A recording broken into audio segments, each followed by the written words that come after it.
Yes, welcome to session number 6 of SCMPE revision. In this session, I'm now first starting with an important topic, the easiest topic in the syllabus, strategic analysis of operating income. That is, the most important concept in the topic is activity-based costing. What is activity-based costing? An approach to the costing and monitoring of activities which involves tracing resource consumption and costing final outputs. Resources are assigned to activities and activities to cost object based on the consumption estimates. The latter utilizes cost driver to attach activity cost to outputs. There are a lot of new names in this particular topic. Generally, we use these terms: departments, overheads, either machine hour rate basis or labor hour rate basis, or overhead is estimated as a percentage of wage cost or prime cost. Activity-based costing says your overhead estimation should be based on activity cost drivers. Now, what is activity or cost driver? Anything that drives the cost, anything that is the reason for the increase or decrease in cost. In simple, traditional costing, in traditional costing, we estimate the overheads based on either machine hour or labor hour. We have studied this in intermediate also, machine hour rate or labor hour rate. There, suppose there is assembly department. Now this is mainly done by human labor, so we can use labor hour rate. If it was done by machine, then machine hour rate. I'm taking the example of LHR. The cost is 10,000 rupee and we have spent 2,000 labor hours. Then 10,000 by 2,000, we will estimate overheads as 5 rupee per labor hour. 5 rupee per labor hour. But in activity-based costing, the basic principle is the 10,000 should not be connected to 2,000 labor hours. 10,000 is the cost. Now, assembly is called as cost pool. In traditional costing, we call it as department. In activity-based costing, they call it as cost pool. This should be divided by number of parts assembled, because it is assembly department. In assembly department, what is the cost driver? What is the reason why cost is either going up or coming down? We have assembled 5,000 parts. That means 10,000 by 5,000, 2 rupees per part assembled. Now here, this 2 rupee per part assembled is called as cost driver rate. There are a lot of practical questions also in the study material and also in our class material. We have done sums on this. Normally, this is our first working note, computation of cost driver rate. What we do, find out the activity. That is in this case, assembling the spare parts is the activity. So 10,000 rupee will be there in the question. 2,000 parts assembled will also be there in the question. So 10,000 by 2,000, 10,000 by 5,000, sorry, 2 rupees is the overhead cost per part assembled. This is called cost driver rate. In traditional method, we used to call it as labor hour rate or machine hour rate. Here we are calling it as cost driver rate. Some of the important terms in this topic. First one is cost object. Cost object is basically cost unit. Anything for which you are calculating the cost per unit, per kg, per customer, per job, anything for which you want to calculate the cost. Second, cost driver, the factor that causes a change in the cost. Just now I told you. What is the cost driver in packing department? Boxes packed, that is the activity. If you pack more boxes, cost will go up. If you pack less boxes, cost will come down. Irrespective of number of labor hours, we are attaching the cost to the number of boxes packed. Number of boxes packed. Number of boxes packed is called cost driver. And when you do 10,000 rupee divided by 10,000 box packed, you get 1, and that 1 is called cost driver rate. There are two types of cost drivers: resource cost driver and activity cost driver. See this: measure of quantity of resource consumed by an activity used to assign the cost. Here, measure of frequency and intensity of demand placed on activity by cost object used to assign activity cost to cost object. These are covered in practical sums. So I'll move ahead. Selection of cost driver is based on degree of correlation.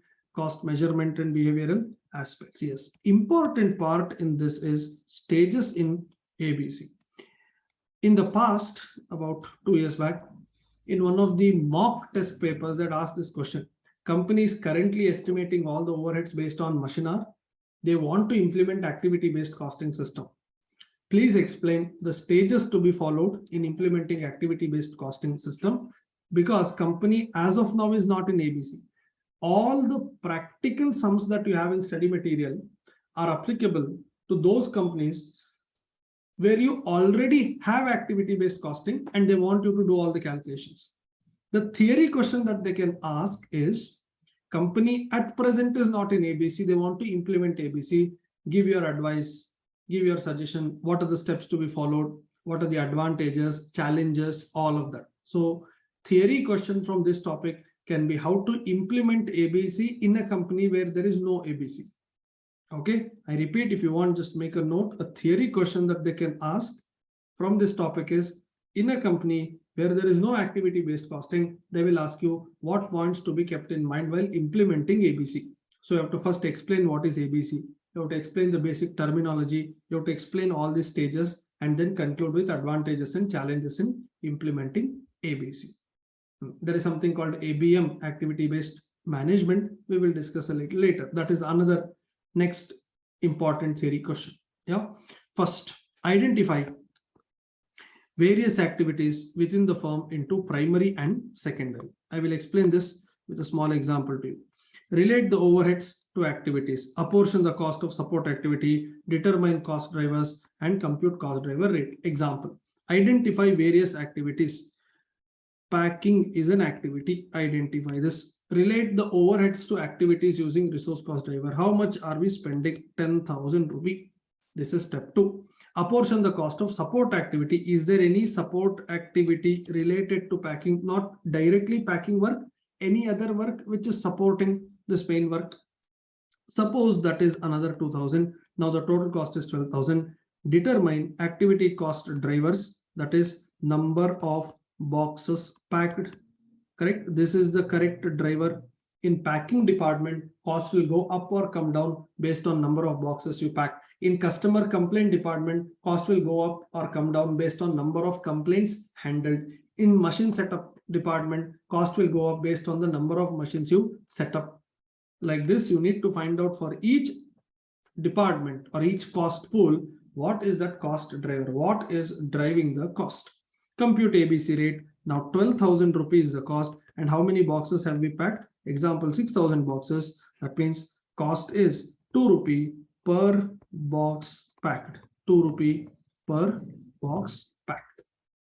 These are the simple steps. First, identify the activity, segregate that into primary, secondary, then find out the cost of primary activity, then secondary activity cost also you apportion, then find out what is the correct cost driver, and then calculate cost per cost driver. Yes. So when you segregate the activity, it can be 4 types of activities: unit level, batch level, product level, facility level. Just now I told you number of boxes packed. Now we are packing each unit in the box. This is a unit level activity. Correct. Machine setup. Now machine setup will not be done for each unit. It is a batch level activity. Electricity. This is a utility facility level activity. Correct. So one is unit level where cost is incurred for each unit. Batch level where cost is incurred for collection of units. Product level where cost is incurred for each product. Remember, A, B, C, D. These are the products. 100 units of A. This 100 is unit. Facility level, most of the utility, the common expenses, lighting, electricity, power, heater, all those expenses will come here. And when you classify the activities, ensure that you classify them into value added and non-value added. By the way, this we have discussed already in previous sessions as well. I'll not be spending time again, but please mark this important. I'll just take 2 minutes because this has been one concept where they've asked many questions. By the way, in the study material also, introduction to strategic cost management, and later in another part you have Porter's value chain analysis. And here also repeatedly you have, in the previous session also you noticed, and even in activity-based costing, we are discussing. So value added and non-value added activity, repeatedly they have asked questions. Okay, please ensure that you spend some time on understanding the differences and the examples. They will always and always ask a question on VA and VA. Yeah, may not be a straight short notes like the table that you have difference between the two, that may not happen, but then they'll surely ask a question where you will have some VA activities and some NVA activities. They will ask you. We discussed even in process innovation, in business process reengineering, we are discussing now once again. Okay, one of the important concepts. Yes, quickly, activity necessary for utility or performance, customers perceive as adding usefulness to the product, work that is valued by the external customer, it improves or maintains the quality, making the product more versatile. Management aims to simplify VA activity and manage the costs. Very simple to understand. Non-value, these are additional or extraneous activities not fully necessary. If eliminated, this will not reduce the actual or perceived value. Work that is not at all valued by external customer, doesn't matter to him whether you stop this step or continue doing this. They do not improve the quality at all. Expediting due to work delay, cost of rework, etc. So just waste of time. Management should focus on eliminating this and thereby avoiding the losses. Here you manage the cost, here you avoid losses. Okay, I hope you have marked this important. At least 1 or 2 case studies on VA, NVA, you have to go through one day before exam. Identification of VA, NVA. I told you generally activities resulting in direct value added cost are value added activity, like absolutely necessary things, valued by customer, performed efficiently, ensures good quality. If these criteria are met, then understand a particular activity is a value added activity. Anything that talks about inefficiency, defective working, absolutely unnecessary, we are just doing because we have been doing all these years, that's a non-value added activity. Yes. Chalo. Every other activity is considered as gray area because you're not clear whether it's a value added or non-value added, which may be further classified after careful analysis. Right. Time components for VA and VA, mark this important. They can even ask a practical question on this concept. We have done one practical question on this in the class as well. There was one question in the latest question paper as well. First one, processing time. Time during which a product is undergoing conversion activity. That means RM is getting converted to FG. This is definitely value addition. Correct? RM is getting converted into FG. You are changing the name, nature, color, utility, taste, everything of the product. Correct? That means it's a value added activity. It's a VA. Inspection time, waiting time, move time, storage time, all of this you observe they have given. All of this is part of non-value added activity time process. This is equal to processing time plus inspection, waiting, move time, everything. See this. Time spent in confirming. I'm coming back to second point. In confirming that the product is of required quality, that is, you are checking, inspecting. Time spent by raw material or WIP in waiting for the next operation. Step 1 is done, but step 2 employee is doing something else. The item is now waiting near step 2. This is waiting time. Move time, time spent in moving RM WIP from one place to another place. Step 1 is happening somewhere else. Step 2 is happening here. Step 3 is another 50 meters away. We discussed cellular manufacturing in one of the sessions. You should ensure that your activities are aligned in such a manner that you avoid this move time. Storage time, time during which material, that is raw material, WIP, FG, are held in stock before further processing or shipment. You buy today and you consume after 20 days. For 20 days, you just blocked your raw material in go down. You just blocked your money in the form of raw material. Will customer be benefited because you are buying raw material so much in advance? Answer is no. For him, it doesn't matter. All that he considers as value addition is whether my FG is good quality or not. He doesn't care whether you're buying 30 days before or 3 days before, or you buy raw material and immediately start production. That doesn't make any difference to him. So storage time is also a non-value added item. Delivery cycle, time between receipt of customer order and delivery of goods. Manufacturing cycle time is equal to total productive time required, VA plus NVA, where VA is processing time, NVA is everything. Velocity, number of units produced in given time. Manufacturing cycle efficiency, processing time by processing time plus inspection plus waiting plus move time. All of this is plus. By the way, I think there was not much of space, so it was not typed completely. Variances in ABC system. Here also you can find out overhead variances and price variances. Why are we talking only about overhead? Why not material and labor? Activity-based costing is only a different way of estimating overhead cost, not prime cost. So it is only overhead variance and price variance as computed. One is efficiency, second is expenditure. This is purely from standard costing topic. Instead of calculating number of hours into overhead per hour, you have to now calculate number of boxes packed into rate per box, number of calls attended into rate per call, number of items assembled, parts assembled into cost per part being assembled. So instead of doing number of hours into rate, you have to do number of activity, that is cost drivers, into cost driver rate. Next one is activity-based management.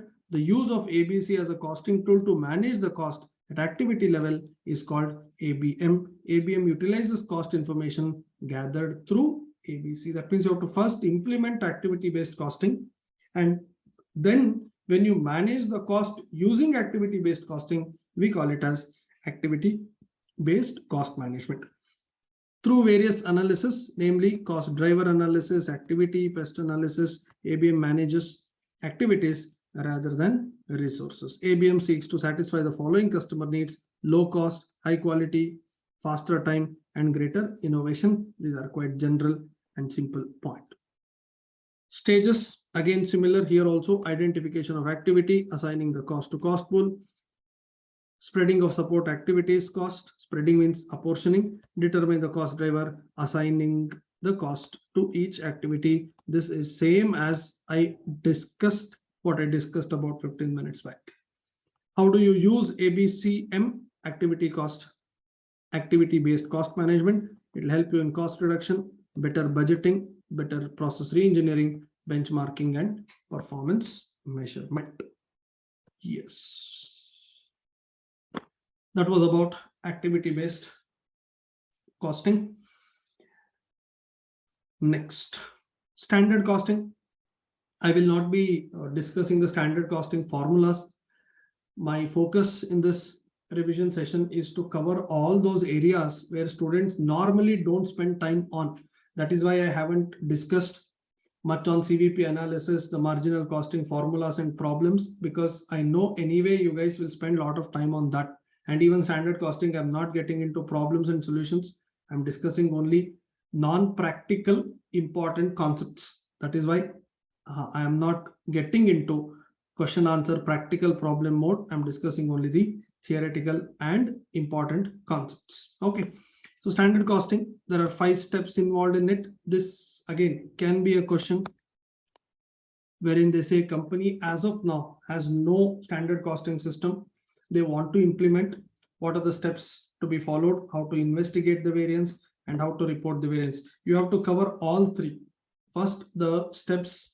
Next, how to investigate, and then how to report. And if they ask you what are the challenges that you will face, the most important challenge is behavioral aspect.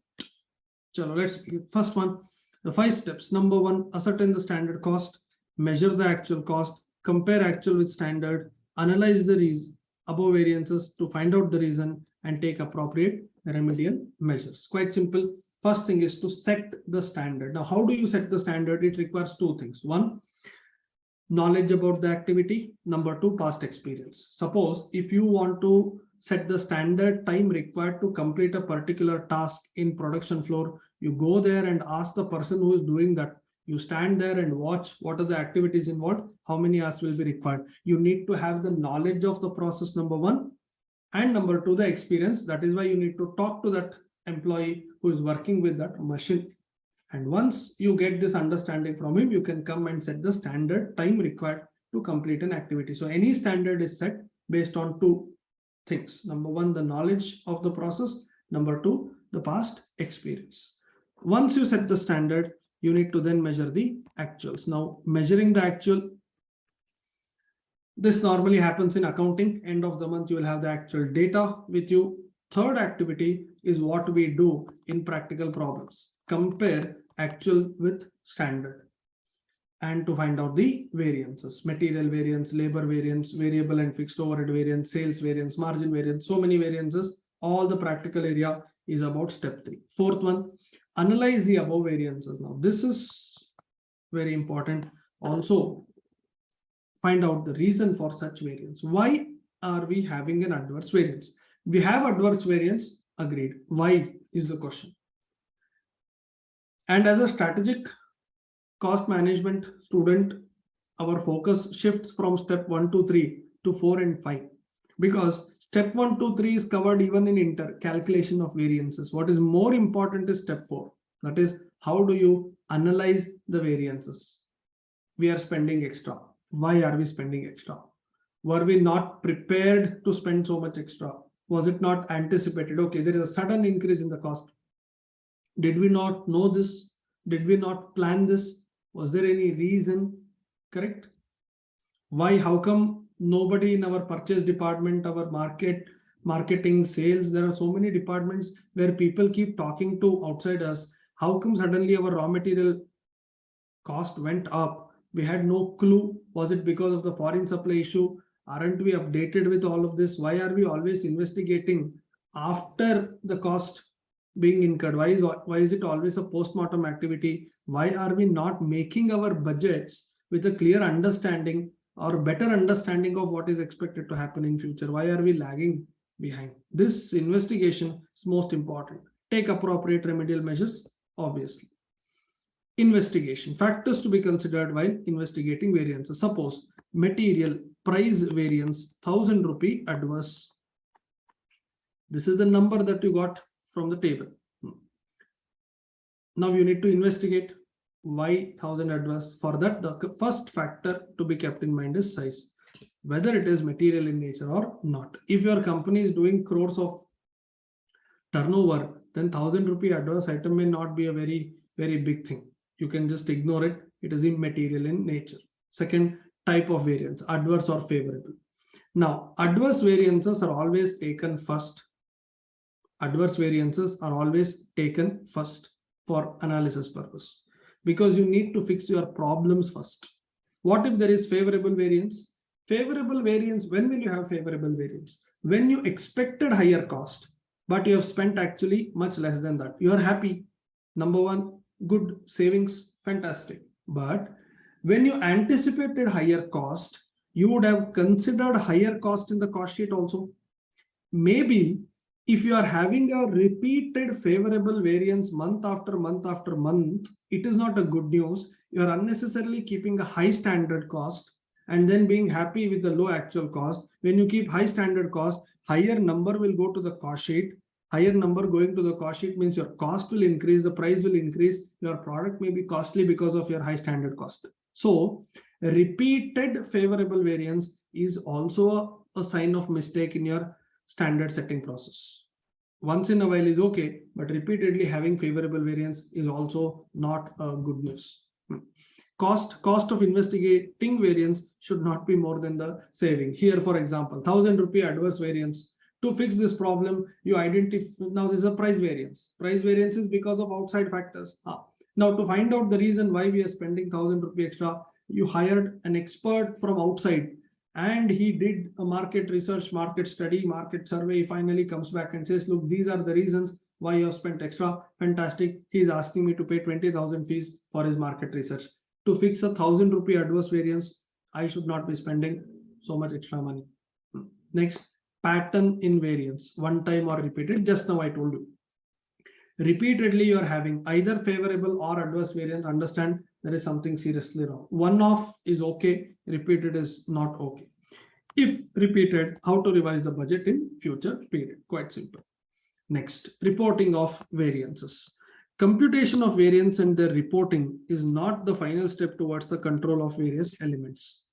So it is not just using the formulas, getting the numbers, reporting that to the management. That's not the aim, correct? It in fact demands an analysis of variance from side of the executives, that is top management, to ascertain the correct reason. A variance report should be prepared, which should include, they have asked repeatedly question on this. One story, company was supposed to spend so much, they've actually spent so much, blah, blah, blah. Finally, the question is, the board of directors have requested you to prepare a detailed report on variances. What are the factors you need to keep in mind while preparing a variance report? They're asking about this paragraph. The concerned executive should be informed about what the cost performance should have been, how close the actual performance is, the analysis and causes of variances. Reporting should be based on the principle of management by exception. The magnitude of variance should also be stated. So it is not just calculating and submitting one number. You need to explain all of this indeed. Behavioral issue. It focuses on short-term suboptimal behavior of the employees, like incorporation of budget slacks. These issues can be overcome by involving employees in budget preparation and taking a long-term view of organization strategy. This is something we discussed even in budget topic, bottom-up approach or participative approach, wherein budget will not be prepared by top management and imposed on to the lower level management employees. You involve them in setting the standard in preparing the budget. Again, I've explained this in the previous session. It is very easy to say, very challenging to do. And it should also incorporate, the standard costing should also try and incorporate qualitative factors, not just quantitative factors. All right, let's move on. Next, another pure theory chapter.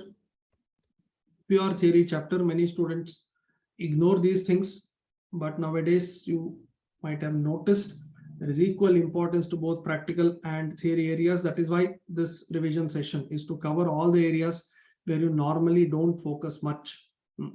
Supply chain management, gain sharing agreement, and outsourcing. All three different concepts. Yes, first one is supply chain. What is supply chain management all about? Supply chain management has 8 angles, 8 perspectives. We believe supply chain is just logistic activity, sending goods from seller's place to buyer's place. That is not just supply chain. That is one part of supply chain called logistics. We are learning supply chain with a broader perspective. First one is to have customer relationship management, to manage and analyze customers' interaction. Second, supplier relationship management. It is not only customer, it is also supplier. Customer service management. Now, what is the difference between first and second? Customer relationship is when a new customer comes to you with an inquiry, how do you interact with him?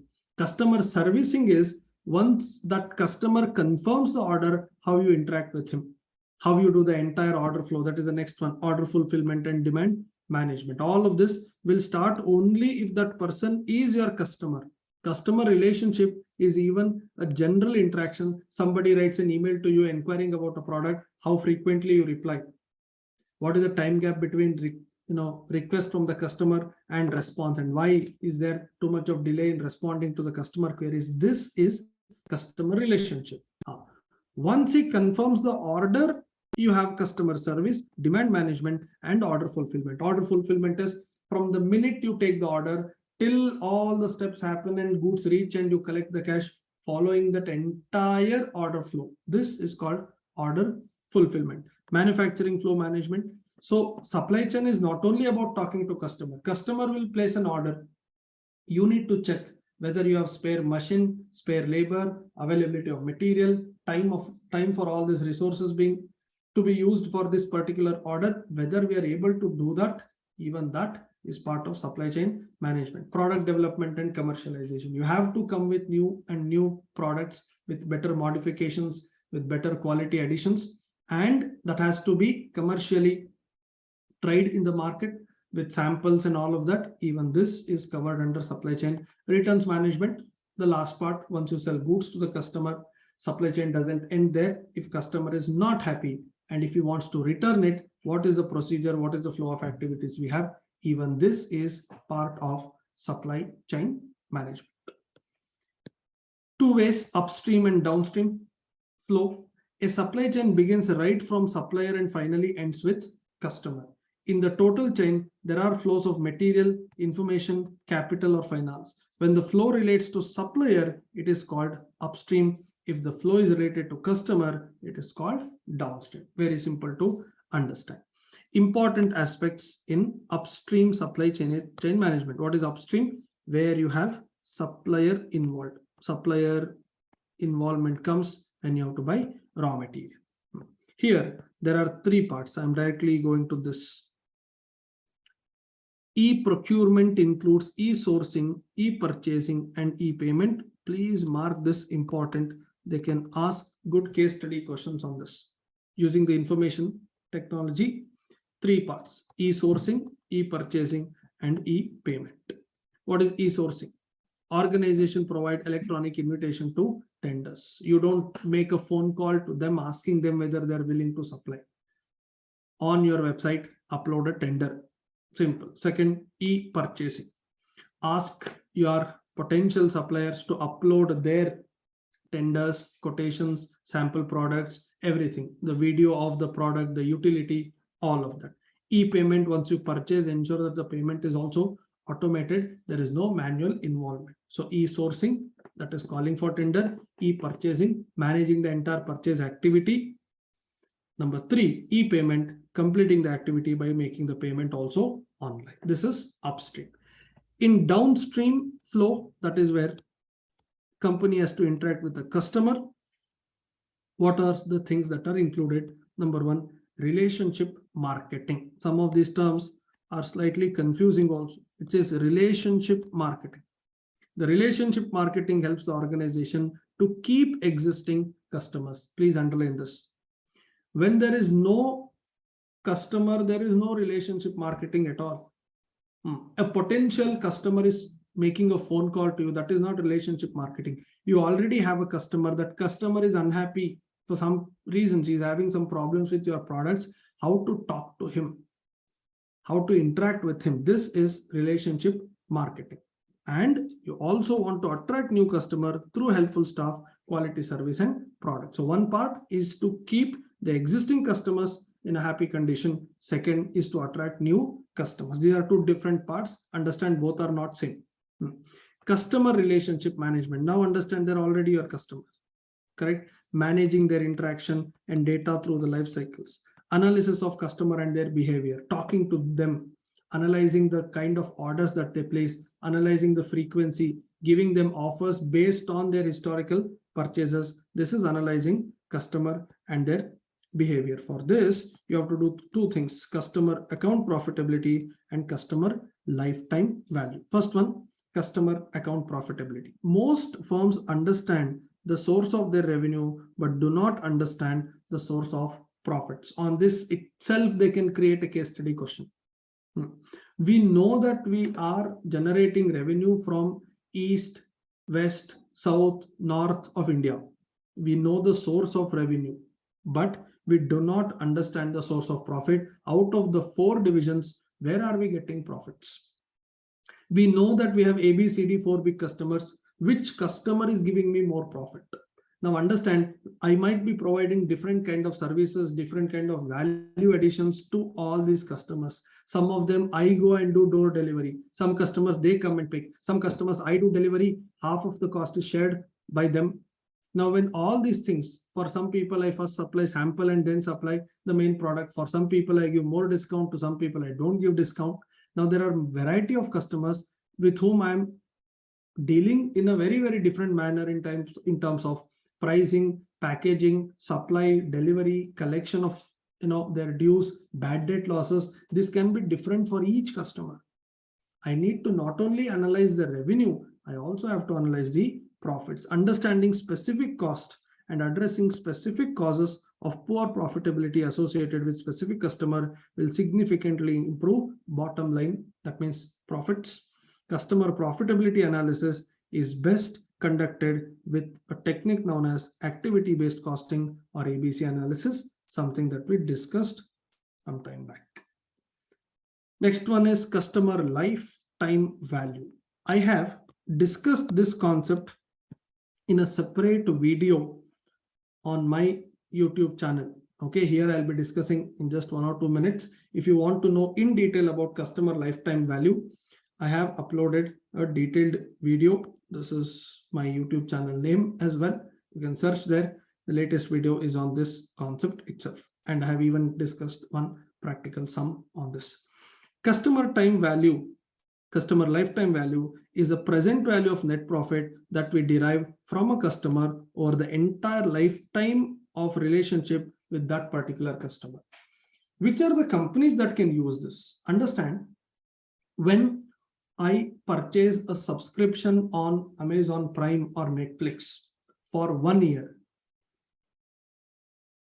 in 1 year, Amazon Prime will give me options to use their website for unlimited hours, 365 days into 24 hours. One payment that I have already made is subscription fee. They want to know, is there any other revenue possibility that they can generate from me? I am their customer in next 365 days. This is called customer lifetime value. One is subscription revenue. What else can they sell to me? That is why nowadays you're seeing a lot of new features coming up. Some movies immediately after the release in theater, you can watch it here also, but you have to pay a little extra money. You can take it on rental basis or something like that. That rent will be the subscription, the extra subscription will be valid only for 7 days or 8 days or something like this. Now, this is what is customer lifetime value all about. I have purchased, say, 3 years membership from a sports club. Now I can go to sports club for next 3 years and play the sports that are available there. Now that club should analyze from me, what are the other ways of generating revenue? From me, what are the other ways of generating revenue? They can sell food there. My membership fees only include sports activity. If I'm paying for food, that means understand they're generating additional revenue because of my membership. And in the membership card, I can get 2 extra people along with my card, me plus 2 more. But for those 2, there will be charges, but there is 50% discount. That means they collected subscription from me, plus there is a possibility of generating 50% revenue from other 2 people. Now they should check whether I am getting other 2 people also or not. If I am not, they have to send me advertisements. They have to call me and check why am I not utilizing it. This is the way they can generate more revenue from me. I have already paid subscription fee. That revenue is already generated. Plus, what else can I generate? And then they come with one more offer. If you get 1 more new member, you will get 10% discount even on food. Correct? As of now, food is fully paid by me. They say if you get 1 more guy, you will get 10% discount. That means they are ready to sacrifice 10% profits on food sale, but they want 1 more customer, 1 more membership registration from me. This is called customer lifetime value. Once a customer becomes our customer, that is business customer, in what other ways we can generate more revenue from him? It is the net present value of the projected future cash inflow from a lifetime. Why are we talking about net present value? Because it is 3 years membership, 5 years project, 10 years, ID card, which is valid for next 10 years, lifetime membership. When it is 10 years, 15 years, understand that person will continue to generate revenue for next 15 years. What you earn after 15 years is not equal to what you're earning today, because money loses its value over a period of time. That's why they use the technique called NPV, as we have studied in financial management. 1 rupee today is more powerful than 1 rupee after 3, 5, 10, 15 years. So to analyze the profits that we can generate from this customer in the entire lifetime will not be based on regular revenue and cost analysis. Both revenue and cost should be discounted, because in future the value of money will be lesser.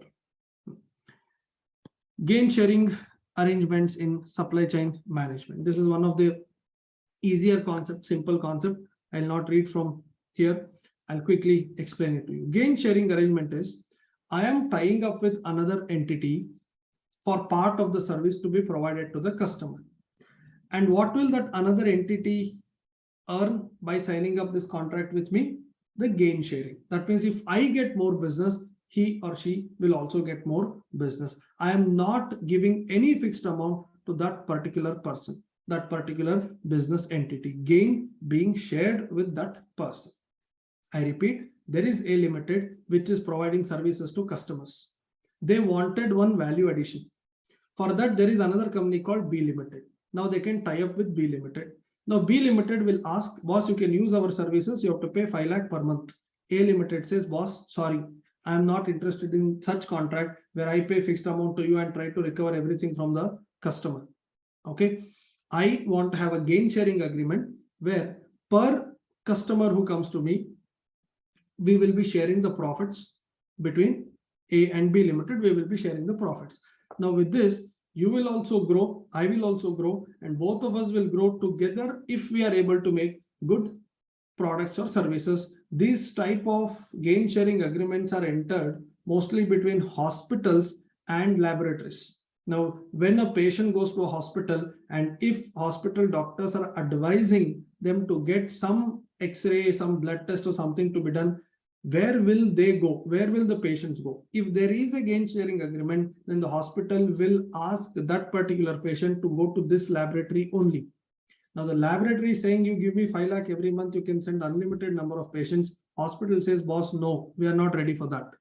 For each patient, we recommend to go to your laboratory and you can charge them say X amount. In that you can make a profit of say 0.3x. In that 0.3x, you keep some amount, share us some amount. This is called gain sharing agreement. This is both good and bad.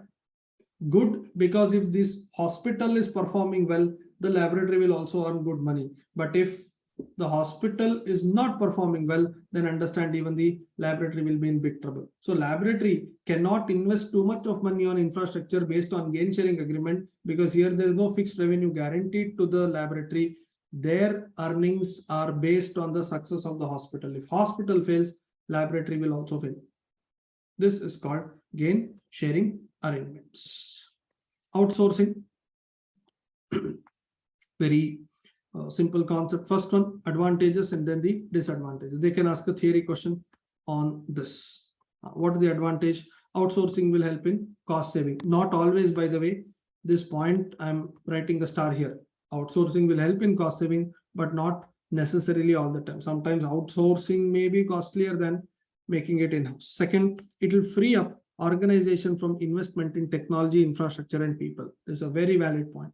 Instead of company buying machine, company using their space, company hiring people for a work, just give it to somebody, let the third party do and give it to you. Very easy. Third, it gives business flexibility in staffing, manpower management. In that way, it can help in cost saving. For example, my company makes furnitures. Okay, the furniture has to be polished. Now we are not doing manual polishing. There is a machine, there is a technology for that. But to invest so much money to purchase that machine and the polishing material and the labor and the space, I don't want to spend lakhs of rupees. So what I have done, I've signed up with an outsourcing guy. What is his job?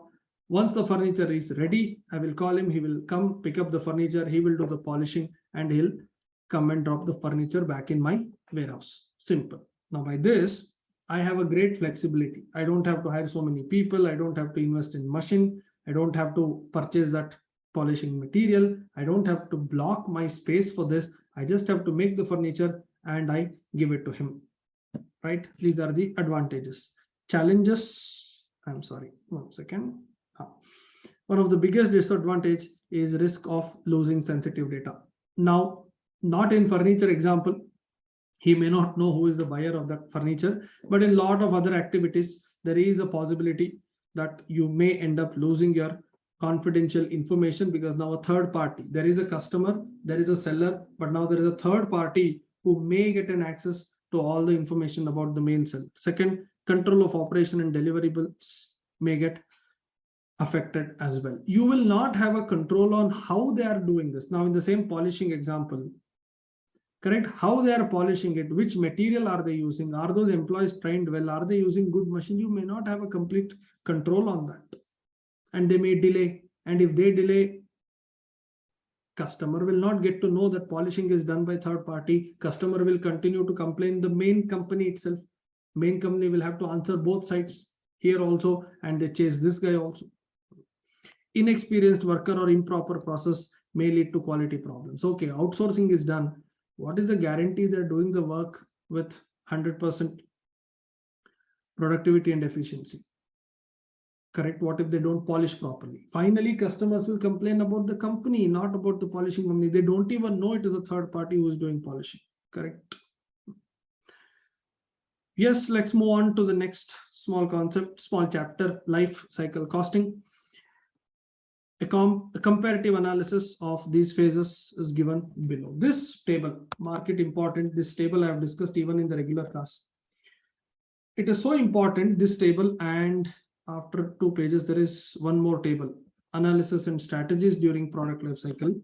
The table looks easy. It is simple and easy to understand. 2 attempts before, they asked a 20 marks case study on this table itself. The question was, they had given 20 points, individual 20 points, and they asked you to identify whether it happens at introduction phase or growth phase, maturity or saturation phase. No explanation, no story, nothing. Just prepare one table, list out whether point number 1 comes under introduction stage, point number 2 growth. That means 20 marks for 20 points. If you just know these 2 tables, you can score 20 out of 20 there itself, because no explanation, no reasoning, no calculation, nothing. Simple table. And they even said you don't have to even write full. You just prepare a table, particulars, introduction, growth, maturity, and decline.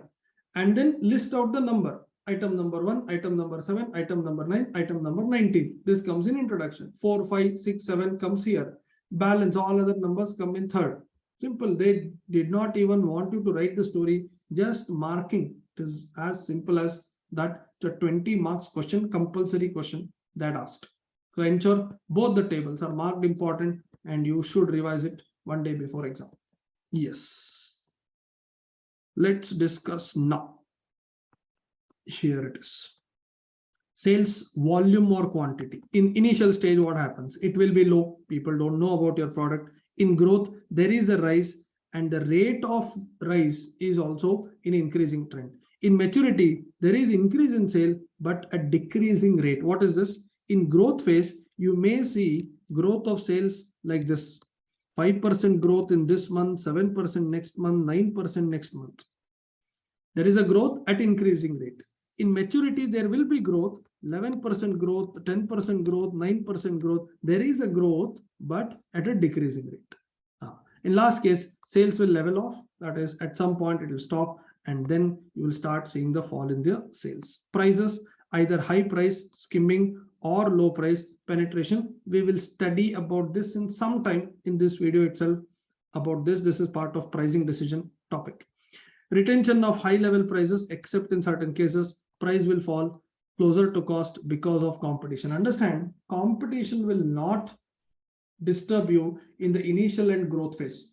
Once you are at your peak, then many people will realize, okay, look, this is a new business, a fantastic business. This company started 2 years back. Now they're doing so well. Now many people will enter this market, enter this product, and then you create competition. Now that there is a competition, they will start with a very low price, and that is when you also will have to either keep the price same or you will have to slowly reduce your prices. Last one, the gap between price and cost is further reduced. You'll almost sell at break even, sometime maybe even at loss. Sales value. Sales value is the multiplication of quantity and price. Low, rise at increasing rate, rise at decreasing rate, sale value will start decreasing. Very simple. Ratio of promotion expense to sale, very important. Highest here. Why? Because you are at the initial phase. People don't know about your product.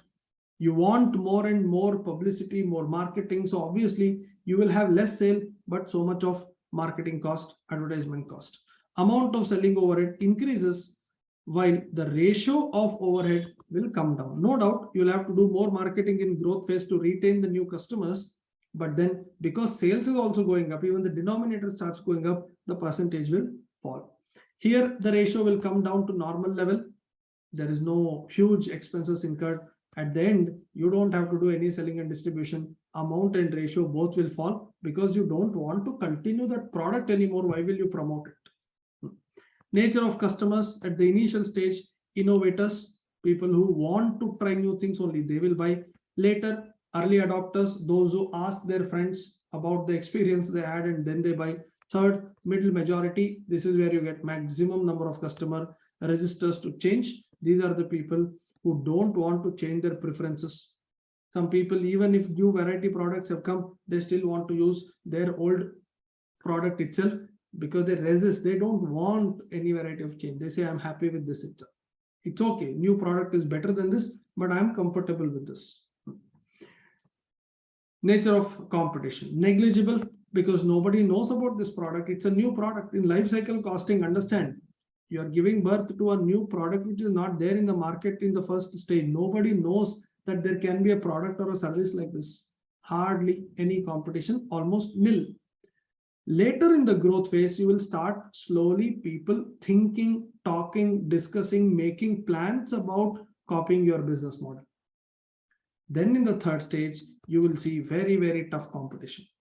Later, competitors will go away, or you yourself will go away because you are also a competitor to other companies. Slowly, people will start leaving this business or product because they know there's a new product that has come up, or customers' taste and preferences change, so they don't want to continue anymore. Major costs that you spend: R&D, design, promotion, and capacity building. That is learning, development, training, all of that. Manufacturing, distribution. Second and third is same. Plant reuse, sold, scrapped, etc., etc. Because here you don't want to continue anymore, so obviously you will not spend much on designing, sales, promotion, factory related expenses. Profit, initially it is nil, not nil. I would say it will be in loss, correct? Later you will start seeing some profits. When you reach the peak point, you will have obviously the maximum profit. Then it will come down to normal profit because your prices have come down as there are a lot of competitors. And in last case, you'll be in declining state. Again, you may get into losses, or you may be at break-even point. And that is when you decide to discontinue the product. Done. Analysis of strategies during product life cycle. Pricing strategy. What should be your pricing strategy at introduction stage? It can be two different variety of pricing strategy. First, penetration pricing. Second, skimming pricing. We will learn about this in some time. Penetration pricing is normally done to attract more customers. Here you keep a very low price. You just want more people to come to you and try your product once. And once you get to know that they are liking your product, and once you get to know they're coming to you for the second time, third time, fourth time, understand you've retained the customer, slowly you can increase the price. This is penetration pricing. Skimming pricing is you start with a high price. Because the price is so high, the very few, in Indian context, the very few high quality conscious customers will try. Because the price is so high, everybody, they may not buy it, but everybody will start talking about it. Why is this item sold at such a high price? Let's at least try once. Imagine someone is selling a coffee at 475 rupees. You may not go there, but you will get to know about it because of the social media, the marketing, and all the strategies they have. You will somehow get to know, okay, there is a new coffee shop selling at 475. You'll start talking why. This is also one way of marketing. They want you to talk about them. You may not go and purchase. This is how they create the brand. And someday when you're in that area, you've been hearing about it so many times, you're in that area thinking, okay, let me try once. Let's see what is this 475 rupee coffee. Correct? This is also one way of pricing strategy. In growth, you do cost plus pricing. Cost plus, so obviously you'll have some profit. Demand elasticity based pricing. When you know that if you increase the price, demand falls, or if you reduce the price, demand goes up, you can modify the price according to the elasticity of demand. Because you're in growing phase, you want to have customers, but too many customers at very low price may not give you good profits. Therefore, you can slightly increase the price and see whether customers will still continue to come to you. If that is happening, then you have a scope for further increasing the price. Maturity. Now you know you have to be careful because there is too much of competition and you've already made enough profit in growth and the initial stage of maturity. Therefore, you have to keep your price in such a manner that you're either matching all your competitors or you're beating the competitor. You have to keep it slightly little low. because here you are not in a dominant position. There are already players in the market. Reduced price to attract price sensitive customers. Everybody now, when you started this product 3 years back, you are the only seller. You are selling at 12 rupee. Now there are so many people, everyone is selling at 8 rupee or 9 rupee. Now you also bring it down to 7.5. Anyway, you have made so much of profits already. By making it at 7.5, you know what will happen? Number one, too many customers will come to you. The new entrants to the market, your new competitors, they won't be able to come to 7.5. They're already at 8 or 9, because for them, this is the introduction phase. For them, this is the introduction phase. They can't further take down the price. But because you've already made so much profit, you already have a kind of domination, but not monopoly in the market. You can reduce the price just so that by your decision, you will shift a lot of their loyal customers to you. And number two, because of that, lot of small competitors will go away from the business. Later, again, you can increase the price. If you are in declining phase, you have to cut down the price drastically. You may sell even at loss, as I already told you. Product strategy. What should be our product strategy? Basic product only. You don't have to come up with a lot of add-ons and additional features when you start. And once you know customers are liking your product, you have to come with add-ons and give them warranty, give them free replacement, because you're in a growing phase. You want to create that goodwill for your company. Third, brand diversification, more model, version, improved product features. Now you should not focus much on selling your original product. That may be priced at, say, 100 rupee. But now because of new versions, you're always in news, because you're in maturity. There are competitors. You need to be better than them. For that, you have to continuously come with diversified products with better quality, and obviously with less complaints. Here, phasing out weak products. Now you know there are 5 models of the same product. In that, whichever model is not selling well, you can stop producing that weak product, or the products that have low profit margin, you can start taking out from your product bucket. Next, customer strategy. Acquiring the customer, motivating them to do trials. Here, in the introduction phase, you want customers. It is not other way around. Remember, you want them. Therefore, what you do, you go and give them the product and tell them, you use it for 7 days. We will come, and later, if you're happy, then only you can pay us the amount. Otherwise, we are happy to take back without asking any questions. Now, this is your customer strategy. Why are you doing? Because people don't know about you. Now here, understand, you need them more than other way around. Later, in growth stage, customer retention. Customers are already with you. Now your job is to retain them, talk to them, sell them new products, give them offers. You yourself call them and tell them that, boss, you purchased an item from us 1 year back. We want to know what is your feedback about the product. Do you have any complaints? Do you want anybody to come from our company to your house to do the repair servicing? Do you have any problems, any challenges? Talk to them, retain them. You don't want them to go to other companies. Let me take an example. Refrigerator, TV, correct? If I purchase a refrigerator, after 6 months, I normally get a phone call from the refrigerator seller asking my experience about the product. Do I have any complaints? Do I have any problems? Do I want somebody to come? And if my warranty period is 1 year, they themselves will tell me that, sir, you have a warranty. If you have any problem, you can return to us. This creates a goodwill. Now, when they do it, next time, I will tell some of my friends also, if they want to buy fridge, they should go to this shop only, because I'm happy not with the product, but also with what they did 6 months after I bought the product. Correct? This is how you retain the customer.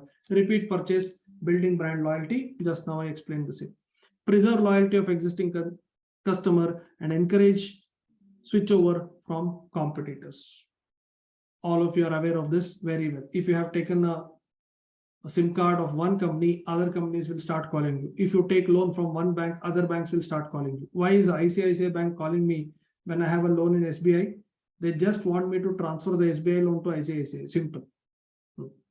Preserve loyalty of existing customer for next product. Now you already have someone who is using your product, but that product was launched 5 years. Company knows that you're still using that product. They will call you and offer you a replacement or exchange. Sir, we have come up with a new product. We know that you're using our product from last 5 years. You can come and return that product to us. We will give you 30% discount on our new product launch. This is what you have to do when you are in decline phase. Advertisement strategy. Create product awareness. People don't know about it. Visibility. More people should talk about you. This is where the social media, I told you, keeping a high price just to ensure that more people talk about your product. More people are not buying. That's okay. More people are talking. That is what you want. Next, inform dealers and customers. You have to pass on this message from the manufacturer, that is you, till the customer, that a new product is coming. This is what ITC did when they came up with biscuit. They already had a fantastic supply chain from the manufacturer till the retail outlet guy. Cigarette was already being sold across the country in every corner. Even smallest of the small villages had a small shop where cigarette was available. And when ITC came up with biscuit, they used this network from manufacturer to distributor to wholesaler to retailer to small shop owner, smallest of the small shop owner. They used the same chain, correct? They informed everybody that, look, our biscuit product is coming up. Okay, do not buy other company biscuit products. You will get 100 initial stock biscuits for free. 100 packets. You can sell it at MRP, can make good profits. Don't stock other company biscuits now. The same agent, the same delivery boy who will come and deliver cigarettes to you will give you samples of biscuits. That is sample to you free of cost. You sell it to customer at its MRP. This is how you use your existing supply chain to create visibility, to create awareness, pass on the information, pass on the message till the last customer. Now, what happens when customer goes to that shop? He says, give me the biscuit, the regular biscuit which he keeps buying all the time. But this shop guy, because he has purchased this ITC biscuit for free, he will offer this itself. He says, a new biscuit has come, why don't you try? MRP is 5 rupees, give me 4 also, no problem. Give a try. Now, why is he ready to give at 4? Because for him cost is 0, even 4 is a profit. So he says, give a try. And when you sell like this, out of 10 customers, 5-6 customers may like your product. Next time when they come, they will ask for the new biscuit itself. Now, ITC use their cigarette supply chain network to promote their biscuit product. This is what is called informing dealers, creating awareness and visibility. Create interest in the product in the mass market, create brand identity. Once people know about your product, it is time for you to come up with such advertisements where you tell the whole world that, look, ours is one of the fantastic products. Already this many people are using it. You might have seen a lot of advertisements like this. When they say download this app, 4 million people are already using our services. Any company that comes at initial stage, they won't say this. Please download our app. 71 people have already downloaded. No, they won't say. Once it reaches 10 lakh people, they come up with an ad. Within 30 days, 10 lakh people are using our app. Are you using? If not, click here. This is how they promote. This is to create a brand identity. Now, from 0 to 10 lakh, maybe it was challenging for them. 10 lakh to 75 lakh won't be challenging because you already have 10 lakh people. That creates an image. This is called brand identity. Focus on brand differences, superior quality and benefits. Once you reach maturity stage, you start telling not about your product. You should tell people that how your product is better than others. This is just to ensure that people don't go to your competitors. Just to ensure people don't go to your competitors. Simple as that. Maintain loyalty of customers for next product version. This is a common answer in last column everywhere. Next one, distribution strategy, selective distribution to focus group customers who are early adopters. When you're coming up with a new product, don't try to sell it in the mass market because you don't know whether they will accept it or not. Find out which region, which state, which district, which set of people have more early adopters.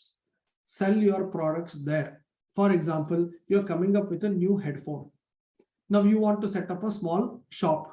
Where to set up a small shop for selling a new headphone? You are at initial stage, nobody knows about it. Where do you find more early adopters for headphones? Find out a college nearby, find out a location, set up the shop. Because that is where you will find a lot of young people who are interested to try new variety products. Once they try, then they will do marketing for you. Wherever they go, people will see the brand name, the logo name, then people will ask if the product is good. Then the marketing is done by those college students. because college students are early adopters if you're talking about selling a new variety of headphone. So you should know where to target, where to sell, where to distribute more. If you have shortage of stock in another area where you don't have too many early adopters, it's okay. But in an area where you know too many people are ready to buy, early adopters, you put a big board there. On the day one of the college, you say your college is starting, our product is also launching. On day one, you come with your ID card, you get 30% discount. This is what you can do, because this is what you can do in front of college, because you know people will try new products there. Correct? But if you try this in an area where you know there are very less early adopters, then you will wait for so many months and finally be disappointed because nobody is buying. Correct? Once this is done, then expand supply chain relations. Now you can even go to those areas where you don't have early adopters. Make product more available and visible. Now you can even enter those areas where you know people will take too much of time to decide to buy or not to buy. It's okay, you can wait because early adopters are already using your product. Extensive distribution, high incentive to dealers because there is too much of competition. Now you have to pay them more. Last one, selective distribution. Close down all unprofitable distribution outlets, obviously. Last one, promotion strategy. Again, it is combination of advertisement, product, pricing, everything put together. High sales promotion, free trials, sales or return basis.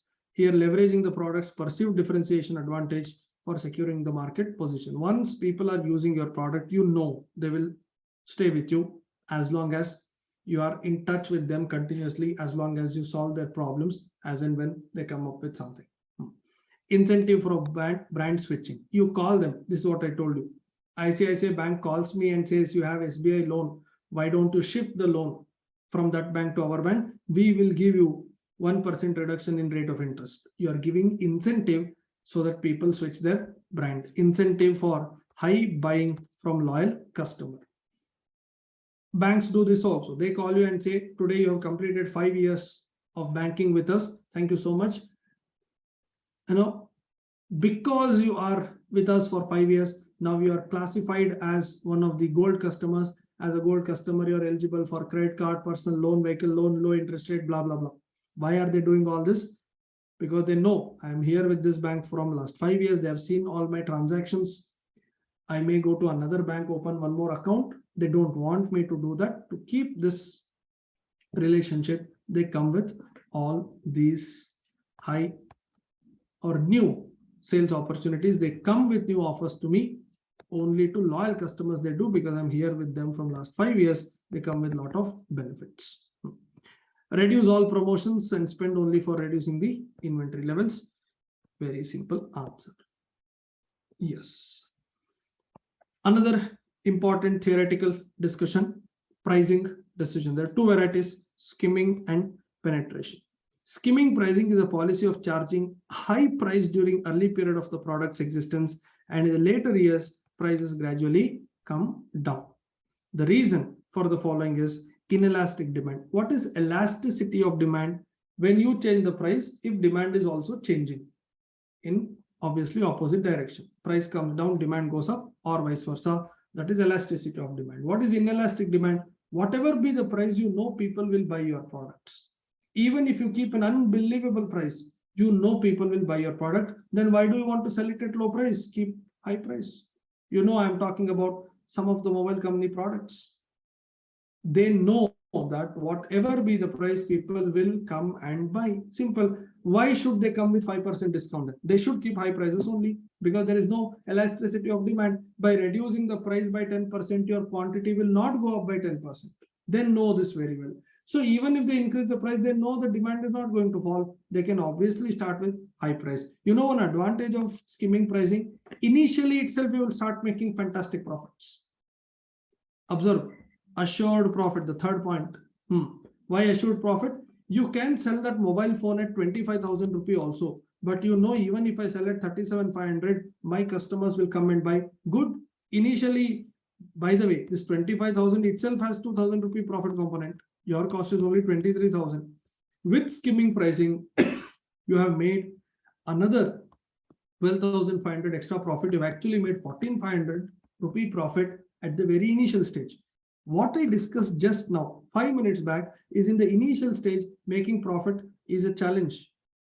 But if you come with skimming pricing, you have a great advantage. You can make huge profits at the beginning itself. But for this, you should have such customers who are ready to pay you high amount at the beginning itself. Sales boost, cost revenue matching. Not matching, your revenue will be higher than the cost. You will start making profits from the very beginning itself. By the way, this skimming pricing may bounce back also because the price is too high. There may come a day where people won't buy your product at all and you will be a matter of big joke where no one is buying and still you're not ready to reduce the price, and then you'll be forced to reduce the price. Or when there is a tight competition, someone may be offering almost similar product as yours with 50% less price. You are selling at 37,000, another mobile phone, almost 95% same feature, but price is just 18,000. Many people may switch from your high priced product to another product. 95% same feature, why should they worry about 5%? Because the price is almost half. So this is a big challenge when you go with skimming pricing. And another problem with skimming pricing is you will not be able to attract mass market in initial stage. You will not be able to sell to too many people. In a price conscious market like India, if you're not able to sell it to too many people in initial stage, it is a challenge because ours is such a highly populated country. So many people, correct? And unless you reach out to mass, you will not be able to reduce your cost per unit because your number of units that you're going to sell will not increase if you keep a high price. Very few and only few. They will forever be with you, but then you will never be able to reach mass market. What Patanjali group did is the second one, the penetration pricing. They came with such low price. Now almost everybody knows about their product. Almost every house has minimum one Patanjali product. And they came with such low price initially to garner the rural market, tier 2, tier 3 cities. Now even tier 1, almost everybody. Now there's no tier 1, 2, 3. Across the country, everybody knows every house has at least one Patanjali product. Here, in a mass market like India, in a price sensitive market like India, penetration pricing can be more successful than skimming pricing. In penetration, what do? I just now told you, start with low price. And why should people buy your product? Only one answer, ours is the lowest price. Why? You want to penetrate mass market early. This method is used for pricing new product and to popularize it initially. Everybody should talk about your product and also use your product.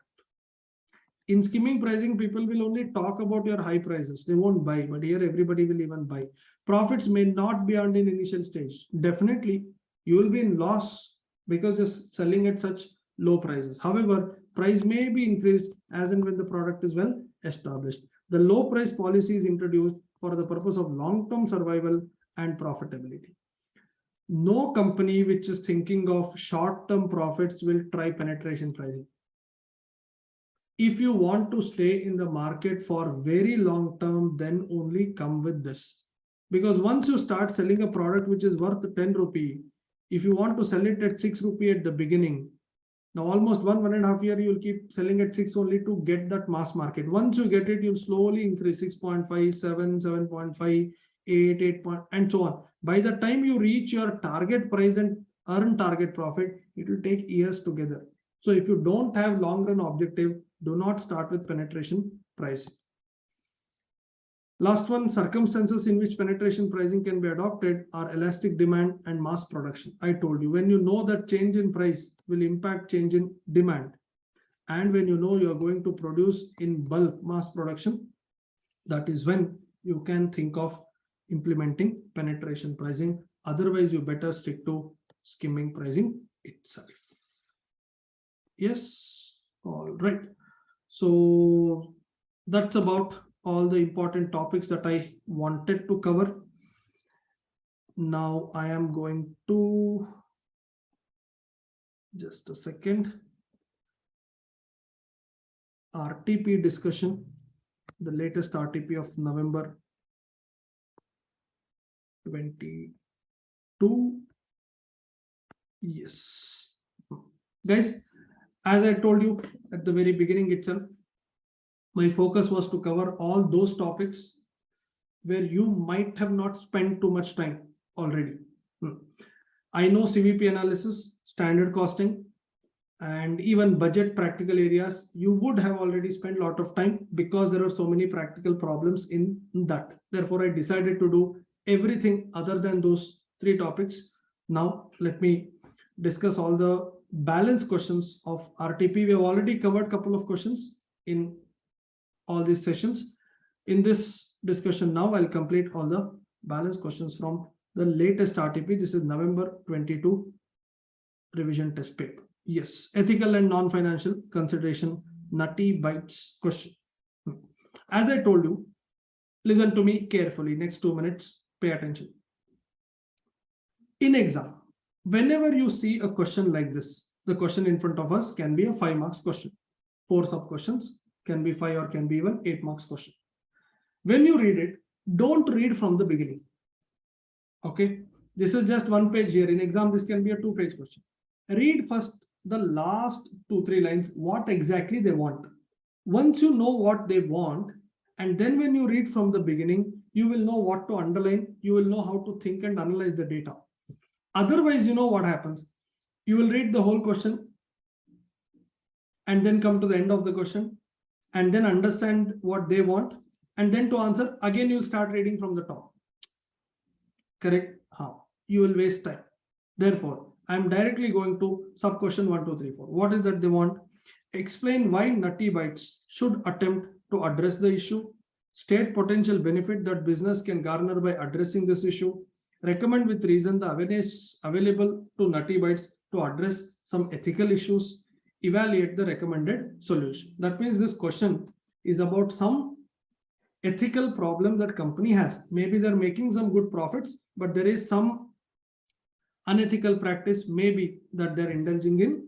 So the question is about this. Now I know what they want from me.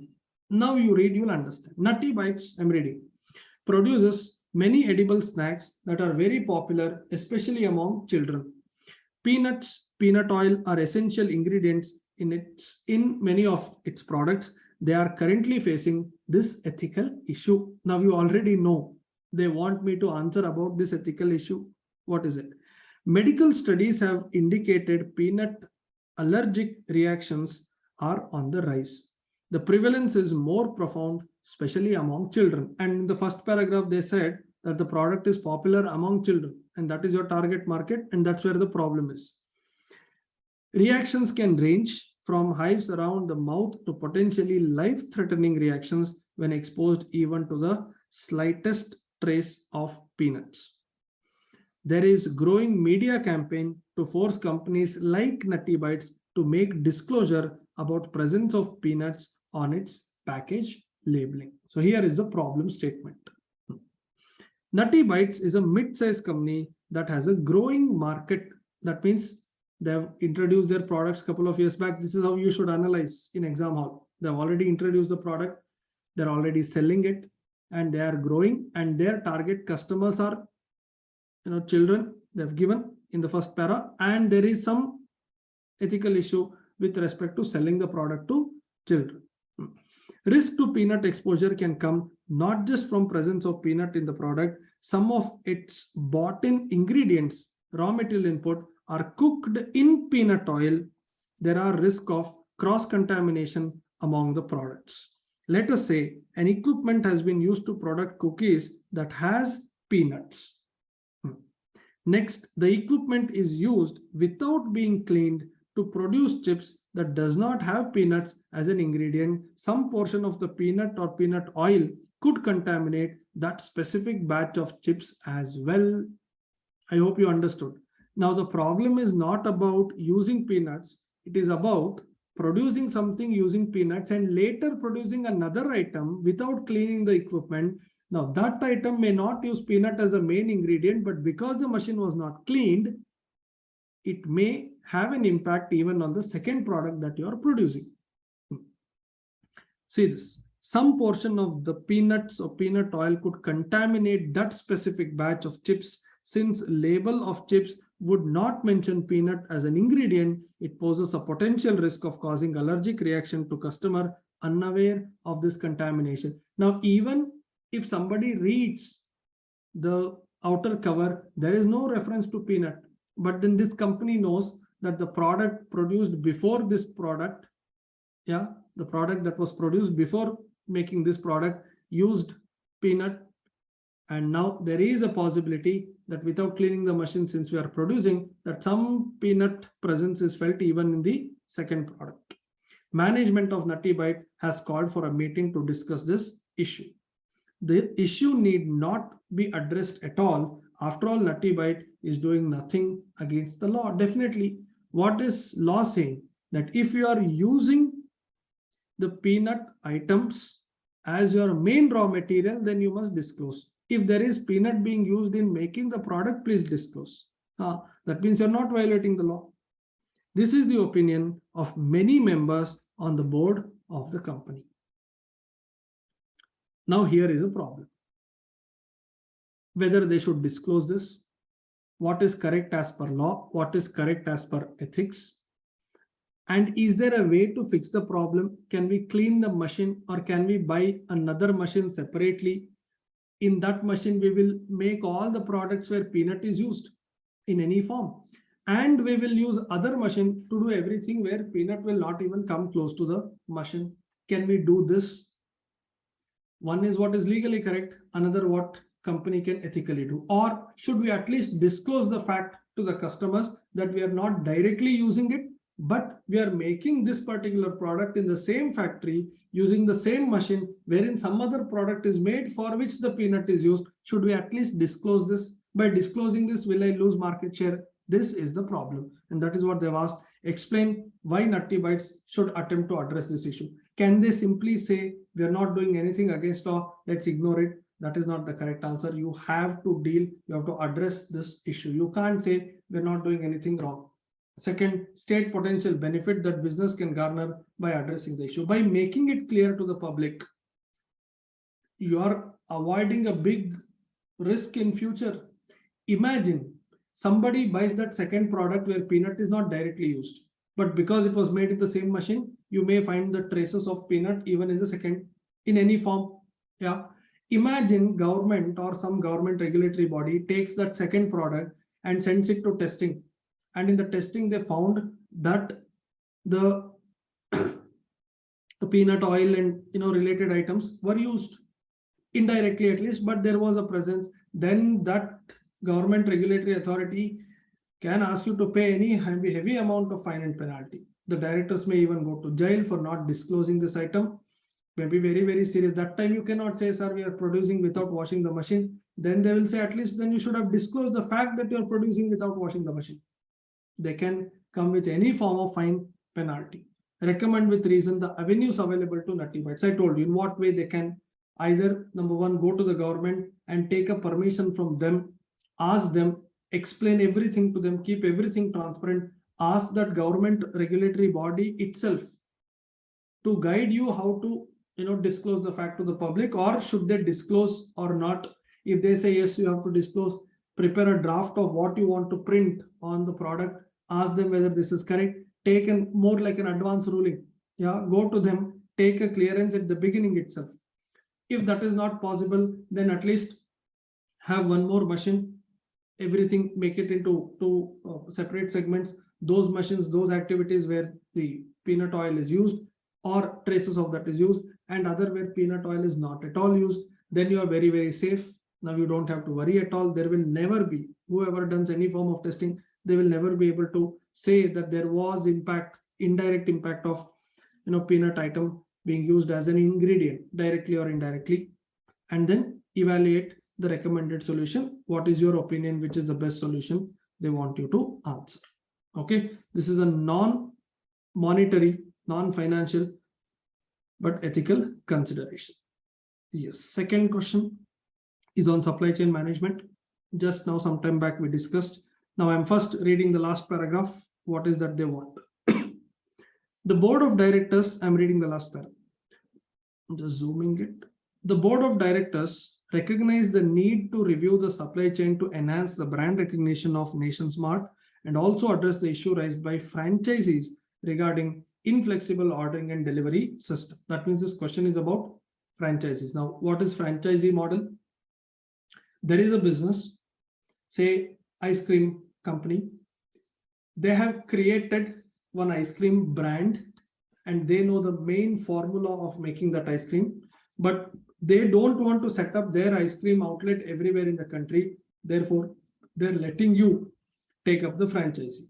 Now, what will that guy, the one who wants to own the franchisee, what should he do? He will have to deposit some money with the main company and purchase all the ingredients, raw materials, everything from the main company. For that also he'll have to pay, and then only mix it in the outlet based on the customer's requirement and supply. He can use your logo, he can use your brand name, price will be fixed by you.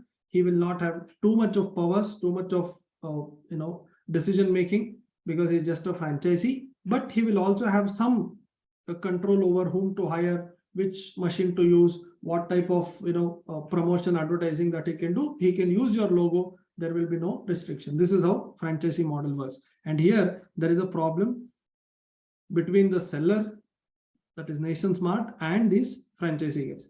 Advise the board how NationSmart can restructure their supply chain, presuming it keep on supplying the repackaged items. So this is the problem. Let's now read the story.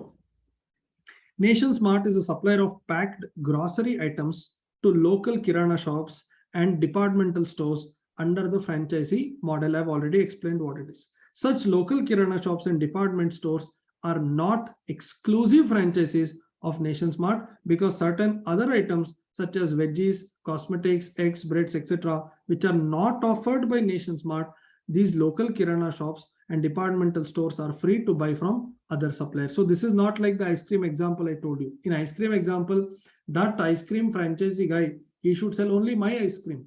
But here, NationSmart is supplying some items under franchisee model, but they're not full-fledged franchisees, because in addition to my item, they're also buying other items and selling. NationSmart offers items under their own brand.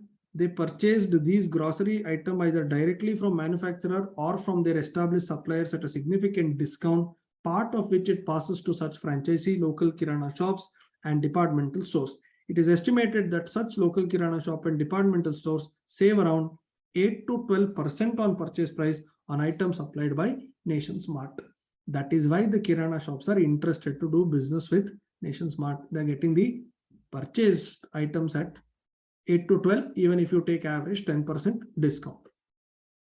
For inbound logistics, since its establishment, NationSmart relies upon the manufacturer or their established supplier, and in some cases use the service of haulage contractors working on behalf of these manufacturers or suppliers. When they say inbound logistics, they're talking about NationSmart's purchase activity. That is inbound. NationSmart purchases items into their large and multi-purpose regional warehouse of facility for repackaging of the items. Each regional warehouse has designated geographical areas to serve. So basically, NationSmart will buy it from the big manufacturers, and they have their own warehouses, and in the warehouse they do the repackaging and everything, and that particular warehouse is serving a particular region. Say for 3 states, 1 warehouse, like this. Next, NationSmart sales representatives conduct the meeting with each franchisee, the kirana shop and departmental store, after every 8 weeks to decide the weekly standing order quantity for next 8 weeks. So basically, once in 2 months, they discuss which are the upcoming orders and so on. Such weekly standing orders delivered to these local kirana shops and departmental stores through specialist haulage contractors local to the regional warehouse. So here you are doing the supply using the vehicles, etc., that you have, luggage carriers and those companies in that particular region. Such local kirana shops and department stores can increase the weekly order through phone or email, but can't reduce the standing order requirement until the next meeting with a sales representative of NationSmart. That means once in this 2 weeks meeting, they confirm, this becomes a standing order. What do you mean by standing order? Once they sign up to standing order, they can't change it. They don't have to do anything once they sign up standing order. Goods will automatically be delivered from Nation Smart to that Kirana shop. Goods will automatically come and be dumped in the Kirana shop, whether you want or not. You want to increase, you call us, we will add extra and send it, but you cannot decrease it. That is the agreement they have with the franchisees. Now the problem, the board of directors recognize the need to review the supply chain to enhance the brand recognition of Nation Smart and also address the issue raised by the franchisee regarding inflexible ordering and delivering system. Now these franchisees are unhappy. Sir, once we sign a standing order, you're not allowing us to reduce the quantity. What if today, see, you're asking me to give a commitment for next 8 weeks, correct? And if I say in next 8 weeks, I will require say 100 kgs of an item. Later, I realize people are not buying that item 2-3 weeks after that. I can't reduce this standing order. Goods will automatically come. I don't want that. At least allow me to carry forward this unused quantity. Next 8 weeks meeting, when I sit, I will buy extra. Maybe this is not the right month. I confirm to you, and then I realize that I did a mistake by confirming for a higher standard quantity, higher standing order quantity. But your company is not allowing me to reduce. But if it is increased, you are ready to take up. For decrease, you are not ready. Franchisees have raised this complaint. Advise the board how Nation Smart can restructure its supply chain, presuming it to keep on supplying the repackaged item. They want to supply, they want to continue this franchisee arrangement, but those Kirana shops are not happy with the present system where there is no flexibility. It's a very easy question. I've explained both, question and the solution also. The basic solution would be that these companies, number one, should not force the franchisees to sign up for standing order. Number one. Number two, 8 weeks is too long. You can do it for 4 weeks, or you can cancel this 8-week or 4-week meeting and confirming a standing order practice itself. You just make it like business to customer. Don't do it like business to business. Don't ask your franchisees to buy any fixed quantity. Whenever you want, you call, we are ready to supply. Simple. No 8-week meeting, no standing order, no increase, no decrease. You want, call us. Once you call us, we will supply. But if you want us to supply that way, then you will have to pay us even for the transportation. You may increase the price. The Nation Smart can definitely increase the price if they want to give goods to franchises as and when they want and how much ever they want. But having a system where confirmation should be done once in 8 weeks and standing order cannot be changed, it can only be increased, not decreased. This kind of inflexibility will create a problem. Yeah, right. Third one is, this is a very easy question. The third case study is again non-financial. Sprinter sportswear. Let me first go to the last part, what exactly they want.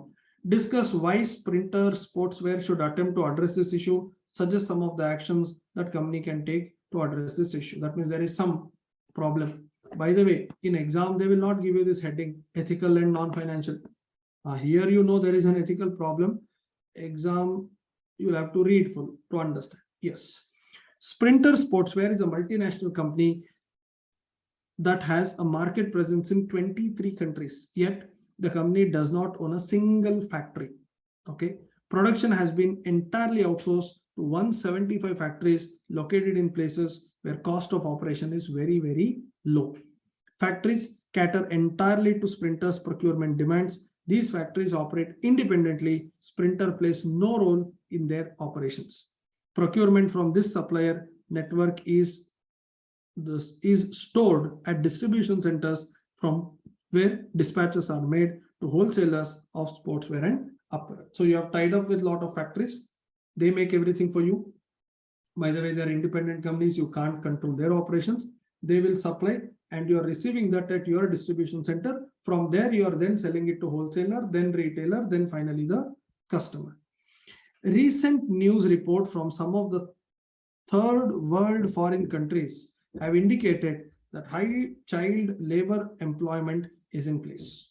Now, first of all, I don't know why they still want to use this term, third world foreign countries. This is not appropriate according to me. Child labor, although against the law in these countries is resorted in order to keep cost of operations low. Now observe, why are these countries going for child labor? Because they can be hired at low cost.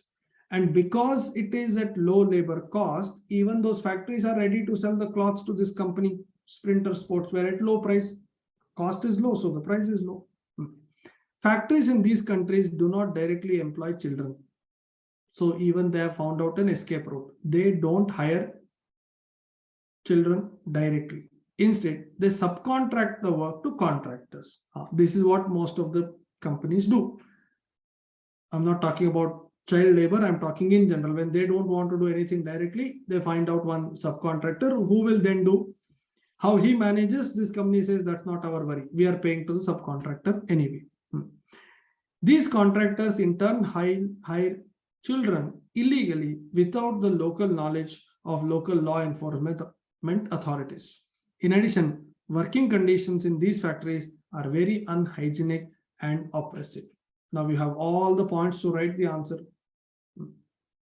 Sprinter initially turned a blind eye to this problem since it only acts as a customer of these factories. Sprinter as a company has done nothing illegal as part of company's operation. Obviously, they are just buying from the company. How that company is employing people, that is not the headache of Sprinter.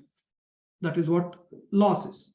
However, increased focus given to corporate social responsibility has forced the board members to consider taking action against such factories. Number one, discuss why this company should worry about this issue. Number two, what are the actions? Very simple question. In the question itself, we have every answer. Correct? Company should not buy from such factories. Number one, if they're buying, then they should, have a surprise visit or audits and other things. They should sign an agreement with the factories, and in the agreement, one point should be that the factory should not hire any child labor, and then they should give complaint. Even that should be mentioned in the agreement, that if the Sprinter Sportswear finds, if the company finds that any of their factories are using child labor, they have all the powers to go and complain to the local police. All of this should be written in the agreement when they sign with the factories. They should do all of this. This may not help them monetarily, but this is part of your non-financial but ethical consideration of running any successful company. Easy question, can be asked for 5 marks. Performance measurement, this is, those they say performance measurement, this is actually standard costing question. Read the last 3 questions, you will understand what they want. Prepare a reconciliation statement of budgeted profit to actual profit through marginal costing approach. Explain the implication of reconciliation. Management is worried about feedback, advise measures to improve delivery service system. This is a pure practical sum. You can work out. The answer is anyway given in the RTP. Let me discuss some other areas. Ethical dilemma. This question, just a second. At the end, read, it says, advise the board whether to outsource or to produce D32 in-house. This is about decision making. Make or buy. Sub-question 2. You know it is nearly impossible to attain the cost reduction as described by Vice President of Production Department in the case of in-house production of D32. But you're also dejected after thought of possible layoff, which largely depends upon your advice. How you respond to this dilemma now? What is the dilemma that we are into? Let's understand. Capson Industries is an electronic company producing office equipment known for printers which are cost effective and durable. In order to maintain and improve competitiveness, Capson focuses on strategic cost reduction through continuous improvement, Kaizen costing. You are a management accountant and practicing independently as a freelance consultant. You are hired as a consultant by the management of the company and currently evaluating whether to outsource the production of a drum called D32 used in its best-selling laser printer or should continue to manufacture it in-house. Question is about make or buy. In the upcoming year, the outsource vendor has quoted a price of 225 rupee per unit. Yes. Next. The product engineer explained to you that the Toner cartridge is the container that holds the toner powder. The drum unit is an electrically charged cylinder that fuses the toner powder onto paper to create text and image. Based upon the estimate of the marketing department regarding the number of printers, etc., the production head estimates 40,000 units. This is all that you need for calculations, make or buy decision. You have to calculate the cost of making one unit, total cost divided by 40,000 units. Now, how to calculate total cost? They have given. The cost clerk in the accounts department provided you with the following information: annual actual cost up to 24th March and budgeted for the balance week pertaining to D32. Product summary: name, product ID, code, building, production.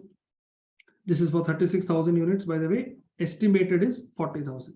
Material, labor, production overhead, lease, rental space, etc., admin overhead other than lease, all the cost items, rupees in lakhs given. You also gather the information related to D32, which signify during the upcoming year, material cost and labor is expected to go up. That means you have to take the higher cost to take the decision on make or buy.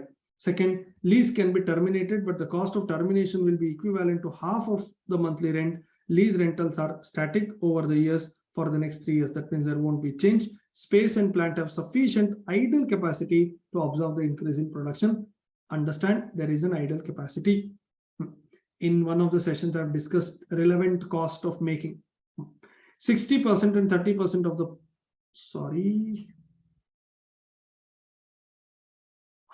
60% and 30% of the production overhead and admin overhead are variable in nature. Rest is fixed and unavoidable. Again, important. Total variable costs are directly and linearly proportional to volume of production. You produce more, you spend more. Variable overheads are expected to increase by 3% due to inflation. So whatever is the last year cost, increase it by 3%. By doing all of this, you will get to know how much is the effective or relevant cost per unit. You are crunching the numbers to advise the management. In meantime, come across VP production who indicates producing D32 in-house will become cheaper in the upcoming year because the production cost will reduce significantly on account of the initiative proposed instead of an increase in it as quantified by you. That means he says cost will not go up. We are coming up with some new initiative. The cost is going to come down. This is what Vice President Production is saying.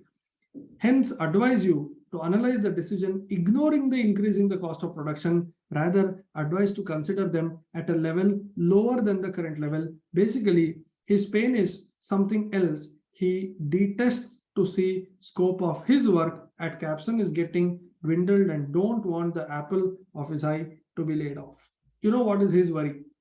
If you consider the inflation effect, material, labor, variable overhead, all that I read, it may so happen that cost of making it in-house is higher and buying it from outside is cheaper.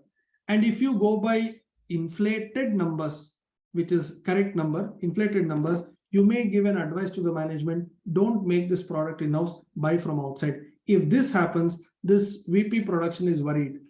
If production is stopped, what about his job? Correct? And this is being an important item. He doesn't want, read the last line. He doesn't want apple of his eye to be laid off. He says, no, this has to be made in-house. Don't consider the inflated cost. We are coming up with new ideas, blah, blah, blah. He's just trying to, convince you that making it in-house is better than buying it from outside. But you won't listen to him. You will do cost as per the, inflated numbers, because you're talking about the next year and there is a clear indication in the data, material cost, labor cost, even variable overheads are expected to go up. Now, first question is practical part. This is from decision-making topic, make or buy. Advise the board whether to outsource or produce in-house. Outsourcing is one number given in the first para. Production you have to calculate. And then second sub question, it is nearly impossible to attain the cost reduction as described by VP in the case of in-house production of D32, but you are also dejected afterthought of possible layoff, which largely depend upon your advice, how you respond to the dilemma. Now, obviously, you know the reason why VP is arguing in a particular direction. Your answers will be based on monetary factors. But imagine you did all the calculations. and making it in-house is very costly, and you gave them a suggestion, please buy from outside. And if you advise that, then company may decide to sell off most of their machines, and they may lay off a lot of employees. You are even worried about this. My decision is going to impact a lot of employees in this company. What should I do? This is the dilemma that you are going through right now. Now, obviously, the company is growing. They've given in the initial paragraph. So if you come up with a decision to buy it from outside, you don't have to remove all the employees. Forget about what VP is saying. VP is one guy, correct? But there may be many employees who may lose their job because of you giving an advice to purchase it from outside. Can those employees, can those machines, equipment and other things be used for something else? Can the company with a modified version, a better product? Or is there a possibility that company decides, though it is costly, to continue making it in-house and come with target costing, wherein outside buying is going to cost us, what was the number, 232? They gave in the first para, 225. Suppose in-house cost is 235. Then is there a way we reduce the cost gap 235 to 225, 10 rupee into 40,000 units? What initiatives can be brought in? If you really want to keep all the machines, keep all the employees, and keep the organizations, this department also running, then you have to come with some cost reduction, target costing practices. You need to cover all of this in the second sub question. Yeah. All right, let's move on. Transfer pricing, this sum I have already discussed in the previous session. Cost of quality also I have covered. Special order decision. Here is a question where you are selling a product to your regular customers at a normal price. Now there is a special order. Okay, heading is here. Question is starting from this page. Yeah. FX company is the manufacturer and supplier of firefighting and safety equipment for industrial use. By the way, those who have attended my regular class, we have done this sum in the class. We have already discussed this. It's a fast growing brand that protects millions of people across the country. Every single day, FX has been offered a bid on prospective export contract. Foreign customer, 20,000 commercial fire extinguishers with following specification from USA buyer, and the delivery terms are FOB. 2-gallon cylinder holding 10 pounds of multi-purpose dry chemical at 380 PSI. You don't have to understand this. This is the product specification. For you, what matters is this. FX is exporting for the first time. The price computation per fire extinguisher is as below. They have given all the details, and after conversion, the price is coming to 54.52. After quoting 54.52, the buyer is negotiating the price and ready to pay only 48 USD. Advise whether it is worth accepting at USD 48 or not. Now here you have to find out whether 54 is the correct number. They've already done the calculation. You have direct material. Direct material is a variable cost. That means you can't play anything around there. Entire 3,000 rupee. Yeah, is to be incurred. Direct labor, leakage testing, variable overhead, export clearance. Look at that. Fixed overhead 200. You should remove this. Fixed overhead is not incurred for a particular product. It's a general cost. You have to take that up. And then calculate total cost. Forget the markup as of now. Directly do the conversion. If you are getting even $1 profit, it's good to go ahead. You don't have to try 10% profit. Why?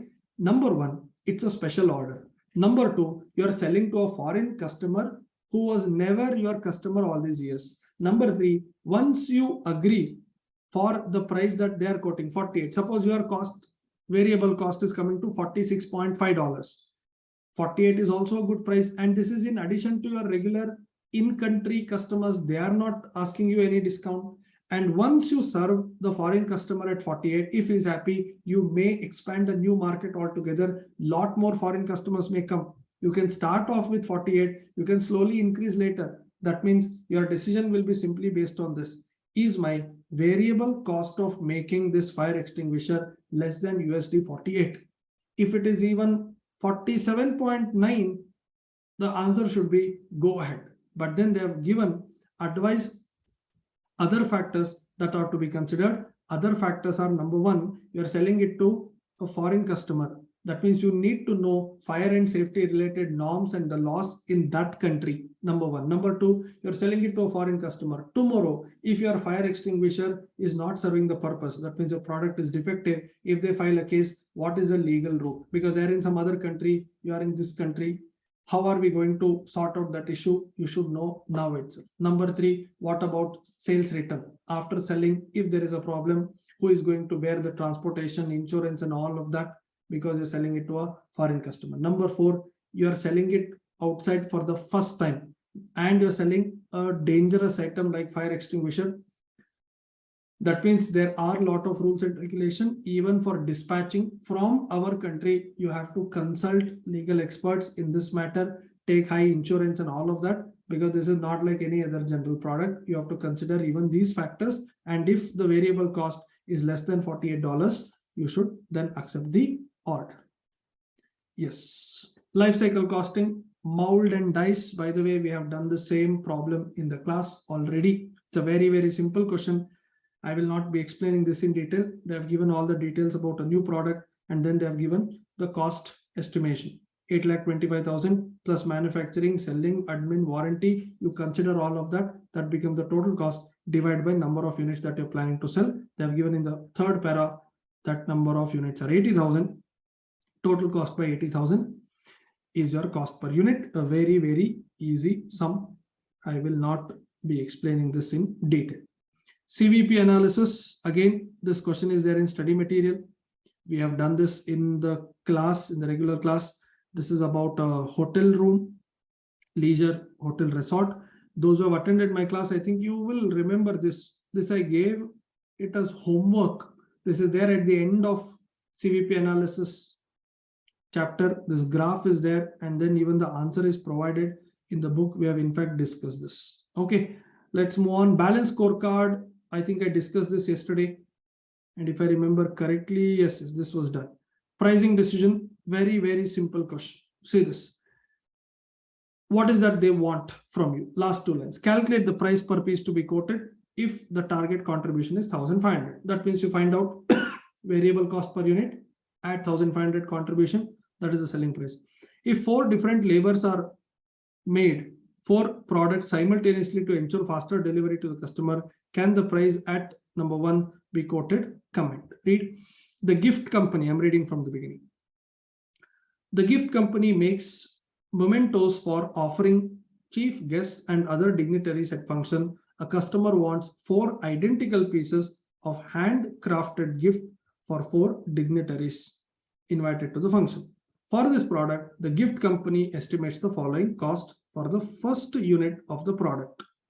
Direct labor cost, variable cost excluding labor, direct labor 20 hours at 50, 90% learning curve ratio is applicable, and 1 labor works for 1 customer order. That means first order only you will take 20 hours. Later with the learning curve, obviously the time requirement will slowly come down. Calculate the price per piece to be quoted for this customer if the target contribution of 1,500 per unit is to be kept in mind. Now understand, you can't quote different prices to different products in sub question 1. So you have to first do the calculation of total cost of all 4. Only labor cost will change from product to product because the second product will be cheaper than the first because of the learning curve effect. Work will be done faster than the first unit. So slowly cost will come down in the second, third, and finally in the fourth. You do total cost, divide that by 4 units. Second, if 4 different labors are made for products simultaneously to ensure faster delivery, now understand there won't be learning curve effect. In simple, what is learning curve effect? If the same guy is doing same thing again and again and again, the second activity that he does will take much less time than the first activity because he's doing it for the second time. He has the learning curve effect. In simple. Third activity, he'll take much less time. Fourth, he will take much less time. Condition is same guy should do without any gap. Sub question 2, they're saying 4 different people will do, then there won't be any learning curve. In that case, cost will be variable cost 2,000, labor cost 1,000, 3,000 will be the cost for every unit. Learning curve will be achieved only if the same guy is doing it repeatedly. 4 different people are doing it simultaneously, then there won't be any learning curve. So in that case, it is 2,000 plus 1,000, 3,500 rupee. 3,000 will be variable cost, plus the contribution of 1,500. That will be the price for each gift. Yes. After this, you have suggested answers till the end of the RTP. That means with this question, we have completed the discussion of November 2022 RTP. Yes. All right. So thank you very much. With that, I will be ending this revision session. By the way, the material, the soft copy of the material that I used in this entire video will be shared with all of you. Those who will be watching this on YouTube, you can download the soft copy of this material. In the description section, I will share this link, share the link from which you can download this material and use it. Thank you so much for everyone who joined this session. I hope this was helpful. Everybody, take care, study well, and all the very best for your exam. Bye-bye.